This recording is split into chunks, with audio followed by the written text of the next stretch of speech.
歐洲國家盃決賽，香港時間今晨2點展開，喺西班牙首都馬德里廣場聚集咗過萬群眾，一同見證呢場世紀之戰。當球迷親眼目睹自己國家嘅入球之後，一大輪歡呼聲隨之而來。相反，喺意大利首都羅馬，過萬群眾都難掩失落嘅表情。有女球迷更熱淚盈眶，望住大電視，期待自己國家可以盡快拋回一球。上半場41分鐘，西班牙左後衛祖迪艾巴射咗記世界波，群眾掌聲如雷，更不時揮動手上嘅國旗支持自己國家，場面一度失控。最後，西班牙以4-0擊敗意大利。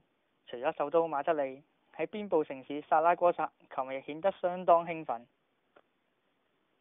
而意大利喺輸波後，球迷都十分沮喪，整條街道亦都佈滿球迷亂拋嘅垃圾。西班牙喺奪冠後，成為咗歷史上第一支能夠蟬聯2屆歐洲國家盃冠軍嘅球隊。繼2年前世界盃冠軍後，連續4年奪得3個足球大獎。而前鋒托利斯更以3入球1助攻成為應屆賽事嘅神射手。而中場恩尼斯達亦都成為最有價值球員，包辦本屆賽事所有獎項。而當地球迷持續興奮嘅心情，喺街上大肆慶祝，延續至清晨才逐漸離去。無線電視記者黃忠豪報導。